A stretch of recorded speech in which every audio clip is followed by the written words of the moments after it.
Selamat berjumpa kembali, saudara sekalian. Hari ini kita melakukan ujian akhir semester. Ya, ini pertemuan ke-18. Kita sudah belajar banyak tentang alat ukur dan pengukuran. Dan hari ini saatnya kita melaksanakan ujian akhir semester. Di dalam soal, ya, ini saya memberikan beberapa soal tentang pengukuran, ya. Jadi di sini ada pengukuran tegangan, kemudian pengukuran tegangan AC, lalu pengukuran arus. Ini sudah kita pelajari minggu kemarin. Nah, yang menjadi pertanyaan dalam soal ini, Anda cukup memperhatikan jarum ini berhenti di mana, ya. Kemudian hasil ukur dari berhentinya jarum ini menunjukkan berapa volt, misalkan ini tegangan, mengukur tegangan, ya. Ini berarti berapa volt jika batas ukur, ya, saklar pemilih batas ukur pada posisi 50 dV. Ini berarti berapa volt.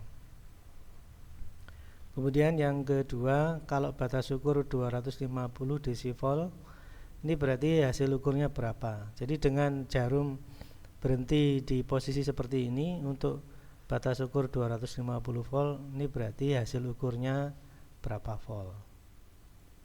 Nah, itu ya. Kemudian kalau batas ukurnya 1000 dV, ini berarti dengan jarum yang berhenti seperti ini, berarti hasil ukurnya berapa volt. Nah, itu ya. Jadi persis seperti yang kita bahas minggu kemarin, antara berhentinya jarum dan batas ukur. Hal yang sama untuk soal yang berikutnya, misalkan tegangan volt AC, ya. Untuk batas ukur 10 volt AC, berarti dengan jarum berhenti seperti ini, berarti hasil ukurnya berapa, dan seterusnya, ya.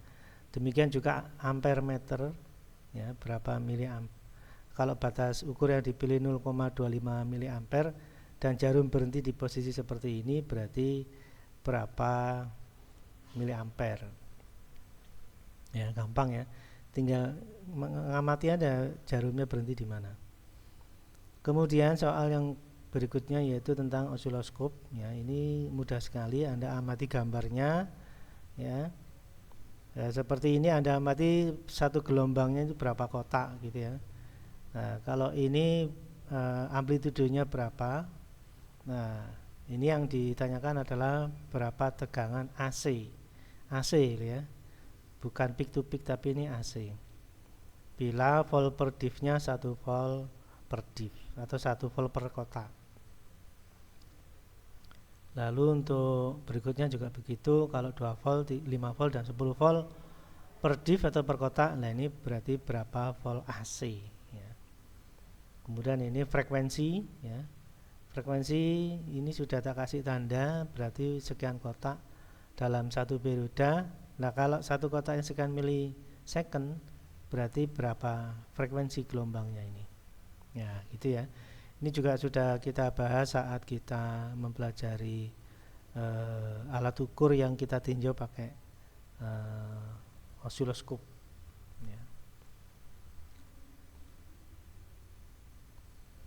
Kemudian cara jawab, ya, di sini juga sudah saya jelaskan, ya. Cari jawaban di internet atau video pembelajaran yang sudah kita pelajari sebelumnya untuk semua soal tersebut, ya. Lalu kerjakan berkelompok. Nah, ini enak sekali. Saya permudah, kerjakan berkelompok maksimal 2 mahasiswa. Lebih dari 2 tidak efektif, ya. Jadi 2 mahasiswa kerjakan bersama-sama untuk berdiskusi, ya. Dengan demikian harapan saya bisa mengerjakan sebaik-baiknya. Kemudian ini sesuai cabang dengan harapan setiap cabang itu mahasiswa akan selalu bertemu, berkumpul, mungkin punya grup sendiri, sehingga usahakan lebih mudah dalam pengerjaannya ya. Nah, ini saya perkirakan kalau satu cabang yang sama akan mudah.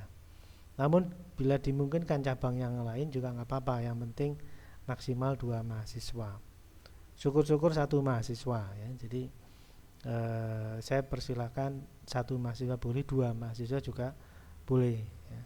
Kemudian jawaban ditulis di tangan ya, ditulis tangan untuk menghindari copy paste ya. Jadi hindari mengcopy punya pekerjaan punya mahasiswa yang lain, karena saya yakin Anda semua bisa mengerjakannya. Makanya kalau Anda mampu mengerjakan 1 mahasiswa, kalau tidak belum memahami, cari teman ya, bersama-sama diskusi bareng untuk bisa mengerjakan. Selanjutnya hasil pekerjaan di foto bisa ya, difoto kemudian disimpan, dikirim ya dalam format PDF untuk selanjutnya dikirim ke email saya, mail2unang@gmail.com ya. Jadi Anda kirim ke sini untuk saya baca hasil pekerjaannya, saya koreksi ya. Dan Anda mempunyai waktu pengerjaan selama 4 hari. Jadi ini kalau hari Selasa berarti Selasa, Rabu, Kamis, Jumat. Harapan saya Jumat itu sudah masuk ke email saya, sehingga Sabtu Minggu bisa saya koreksi, Senin bisa saya input ke si akad ya. Harapannya begitu ya.